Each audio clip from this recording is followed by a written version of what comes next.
Ma'am, you need to step back behind the white line immediately, Miller said, his voice dropping into that rehearsed growly bass that NCOs use when they wanted to sound older than 24. This is a restricted ceremonial area. The public seating is 50 yards to the left. If you can't find it, I can have a private escort you, but you cannot stand here. Eleanor didn't flinch. She didn't even turn her head fully toward him. She kept her eyes fixed on the young honor guard members who were currently undergoing their final inspection. Her eyes, a piercing intelligent blue, seemed to be scanning the rifles rather than the men holding them. "The line is for safety, Sergeant," Eleanor replied, her voice remarkably steady. It lacked the quaver of age. Instead, it had a resonant melodic quality that seemed to carry further than his bark. "I'm well aware of where the line is. I'm also aware that the third man in your second rank has a loose stacking swivel. If he goes into a high port spin, that rifle is going to fly." Miller blinked, his brow furrowing. He didn't even look back at his man. He was too insulted by the idea of a civilian, especially an elderly woman, critiquing his detail. "Ma'am, I don't need advice on my detail's equipment. I need you to move now. This isn't a tourist attraction. These are active duty soldiers performing a high-stakes ceremony for the Secretary's arrival. You're a distraction." Eleanor finally turned her gaze to him. It wasn't an angry look. It was a look of a professor watching a student fail a very simple math problem. "Distractions are part of the training, Sergeant. If a red jacket breaks their concentration, they aren't ready for the deck." Miller's face flushed a deep, angry crimson that nearly matched her coat. He stepped closer, invading her personal space in a way he would never have dared with a man of his own rank. "Listen, sweetheart, I'm going to make this simple. Move your feet, or I'll have base security move them for you. You retirees think just because you have a dependent ID or spent a few years in the reserves 40 years ago, you own the place. You're in the way of real soldiers." The insult hung in the air, cold and jagged. Eleanor's posture seemed to change. She didn't grow taller, but the way she held her shoulders, the perfect level line of them, suggested a structural integrity that the red tweed couldn't hide. She looked at his name tag, then backed his eyes. "Staff Sergeant Miller," she said softly. "You have a lot to learn about what a real soldier looks like." The tension was broken by a sudden sharp clatter. It was a sound every drill instructor hears in their nightmares. The rhythmic snapping of the manual of arms had begun as the inspecting officer approached the second rank, just as Eleanor had predicted. The third man in the second rank, a nervous specialist named Howard, attempted a lightning-fast transition from shoulder arms to a spinning present arms. The loose swivel caught. The balance of the 912 PB rifle shifted midair. The M1 Garand didn't just fall, it bucked. Howard lunged for it, his white-gloved hand slipping against the polished wood. The rifle hit the asphalt with a sickening metallic crack, the butt plate bouncing once before the weapon slid across the deck, coming to a rest right at Eleanor Sutton's feet. The silence that followed was absolute. It was the silence of a vacuum. The inspecting officer froze. Miller froze, his jaw dropping in a mixture of horror and pure unadulterated rage. In the world of the ceremonial guard, dropping a piece was more than a mistake. It was a profanation. It was a failure of the highest order. Howard stood paralyzed, his hands still shaped as if they were holding air, his face pale as a ghost. He looked like he wanted the earth to open up and swallow him whole. Miller recovered his voice first, but it wasn't command. It was a snarl directed at the air. He began to march toward Howard, his intent to humiliate the boy clear in every stride. But before he could reach the fallen soldier, something happened that stopped every heart on the parade ground. Eleanor Sutton moved. She didn't shuffle. She didn't lean over with the careful ginger movements of the elderly. She pivoted on her heel with a mechanical efficiency that was so sudden it was startling. In one fluid motion, she reached down. Her right hand snapped onto the small of the stock. Her left hand, finding the hand guard with the kind of blind certainty that only comes from thousands of hours of repetition. In a blur of red tweed, she brought the heavy rifle up. Miller stopped in his tracks, his eyes bulging. "Ma'am, put that down. That is government property. Do not touch that weapon." He lunged forward to grab it from her, his hand outstretched to snatch the Gand away. Eleanor didn't back down. With a flick of her wrist that was almost too fast to follow, she brought the rifle to a high port, the barrel clearing Miller's reaching hand by a fraction of an inch.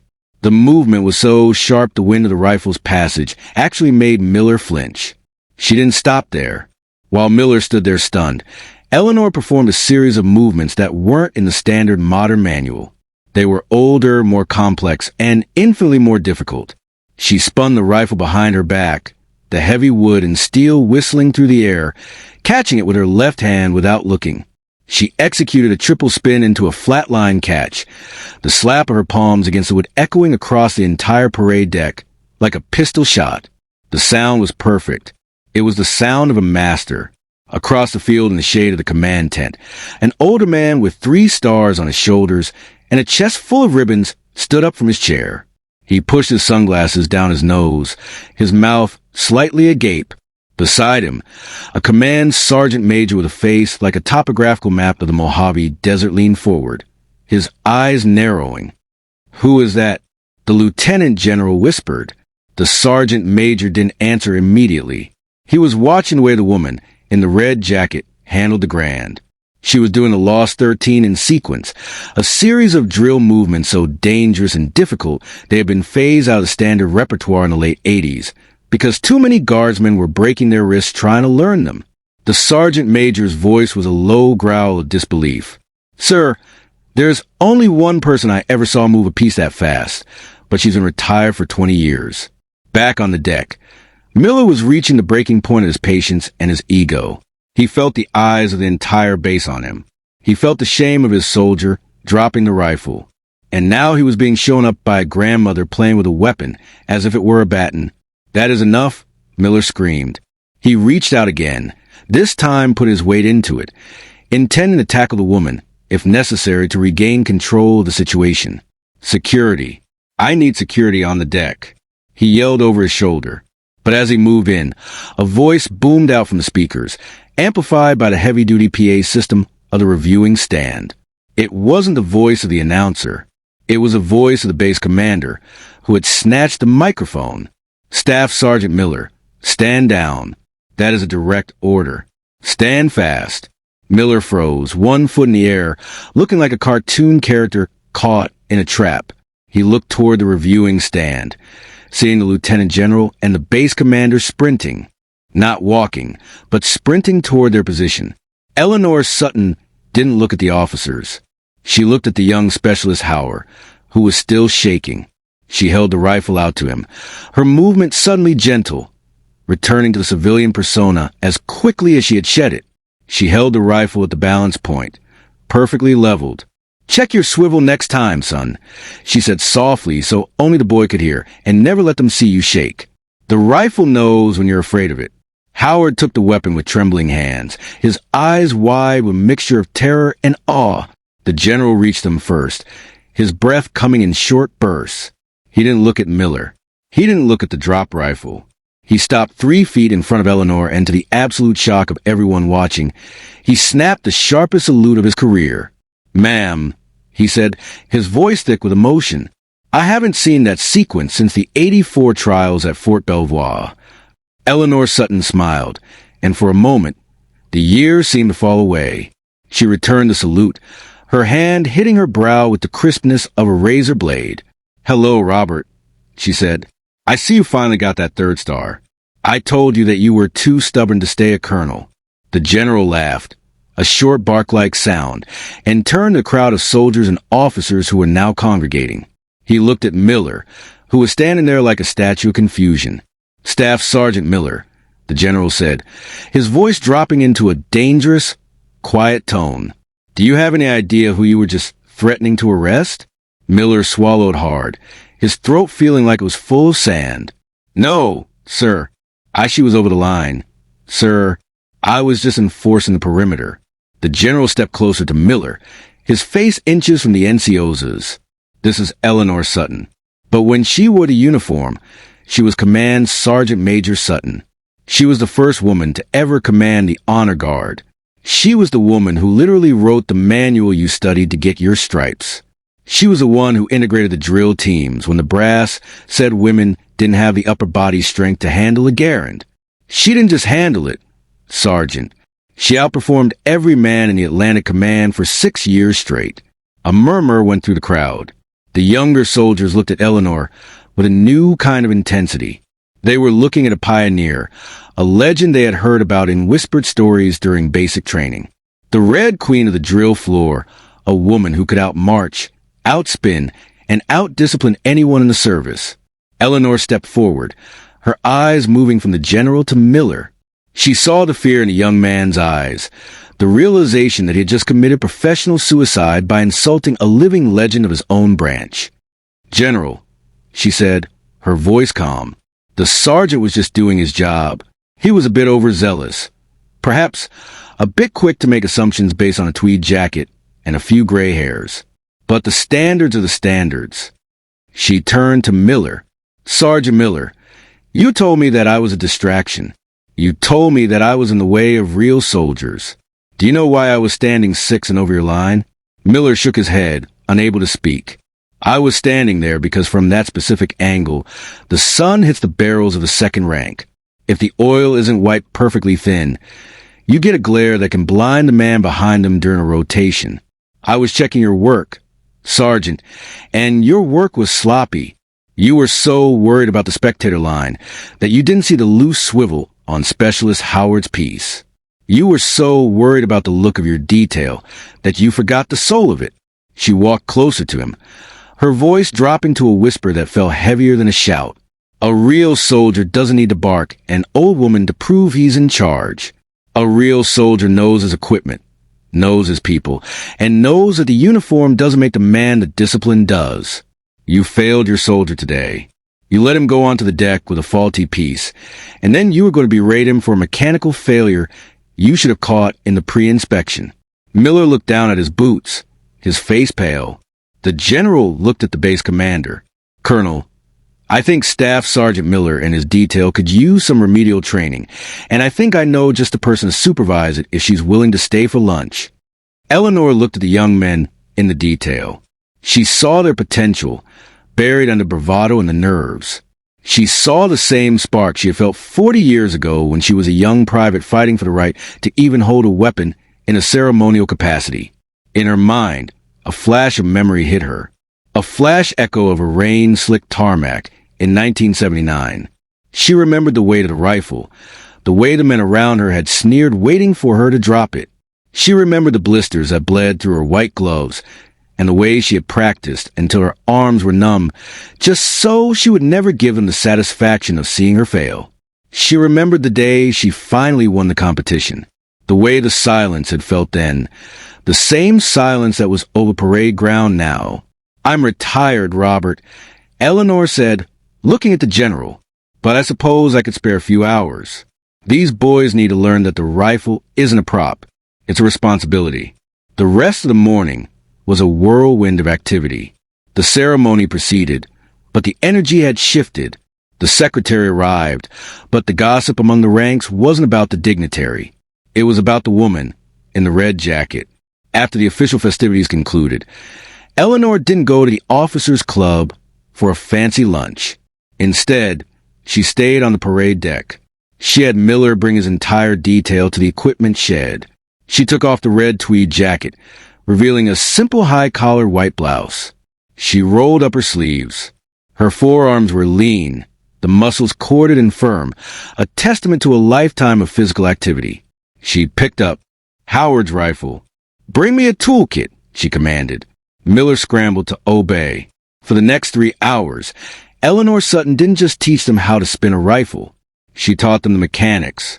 She showed them how a single loose screw could change the center of gravity. She showed them how to feel the tension in the wood. She stood in front of Miller, who was now holding his own rifle, his posture more rigid than it had ever been. "You think because you're young and strong, you can muscle the piece?" she said. "That's your first mistake. You don't muscle a Garand, you dance with it. If you fight the weight wins." She took his rifle, and with a movement so effortless it looked like magic, she launched it into a vertical spin. It stayed perfectly in place, rotating like a propeller before she caught it with a snap that sounded like a whip cracking. "Now," she said, handing it back again. "And this time, Sergeant, look at the weapon, not the horizon. Respect the steel." By the end of the afternoon, the detail was exhausted, but they were different. The arrogance had been replaced by a grim, focused determination. Miller, in particular, seemed transformed. The sneer was gone. When he looked at Eleanor, he didn't see an old woman. He saw the standard he was supposed to live up to. As the sun began to set, casting long golden shadows across the PC, Eleanor put her red jacket back on. She looked at the young men who were now standing in a semicircle around her, their rifles held at a perfect order arms. "Why do we do this?" she asked them. "Why do we spin these rifles? Is it for the tourists? Is it for the secretary?" "No, ma'am," Howard said, his voice stronger than it had been all day. "It's for the ones who can't hold them anymore." Eleanor said it's a demonstration of the precision, the discipline, and the absolute reliability that the American soldier represents. If we can't even handle a rifle in a ceremony without dropping it, how can the people trust us to handle a rifle in a foxhole? Every movement you make is a promise. Don't break it. She turned to Miller. "Sergeant, a word." The others stepped back. Miller approached her, his head slightly bowed. "Ma'am, I want to apologize for what I said, for how I acted. I was out of line, deeply out of line." Eleanor looked at him for a long moment. She saw the genuine shame in his eyes, and she saw the realization of his own hubris. "You're young, Miller. Youth is a type of blindness. You see the surface of things. You see age as a decline and gender as a limitation. But in this man's army, the only thing that matters is if you can do the job. I spent 30 years proving I could do the job better than the men who told me I couldn't. Don't make the mistake of thinking the trail was blazed by people weaker than you."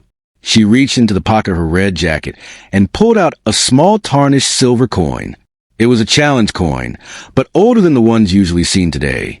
It featured the crest of the old guard on one side and a pair of cross rifles on the other. "I earned this in 1981, she said, placing it in his hand. "It's a reminder that the standards don't change. Even when the people do, keep it. And the next time you see someone who doesn't look like your idea of a soldier, remember today. Remember that the most dangerous person on the battlefield is often the one you didn't bother to notice." Miller gripped the coin, his knuckles white. "Thank you, Command Sergeant Major." Eleanor nodded, a small, satisfied smile playing on her lips. She turned and began the long walk back toward the parking lot. Her gait was steady, her back straight, her red jacket a beacon in the gathering gloom.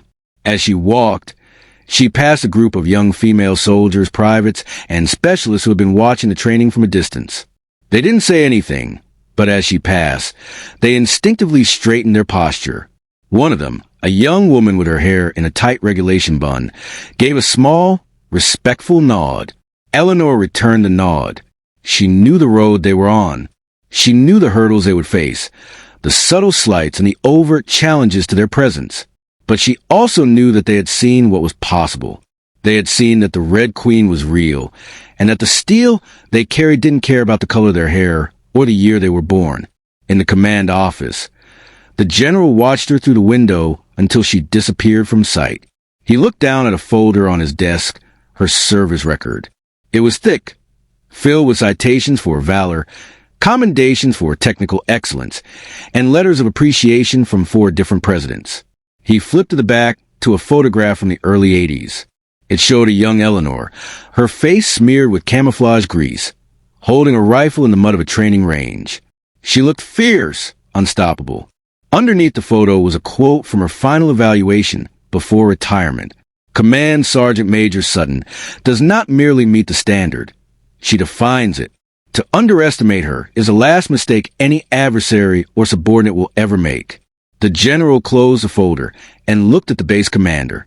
"Make sure the new SOP for the gate and the parade deck reflects what happened today."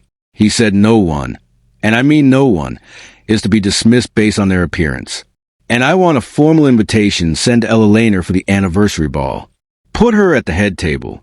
"Yes, sir," the colonel replied. Outside, The wind picked up again, whistling through the trees that lined the cemetery. The honor guard detail was still on the deck, even though their duty day was technically over. Led by Staff Sergeant Miller, they were practicing the Lost 13. Like this video. Share it with someone who needs to remember that heroes come in all forms. And subscribe to She Chose Valor to honor the women who paved the way for us all. Thank you for watching. And thank you to all our veterans for your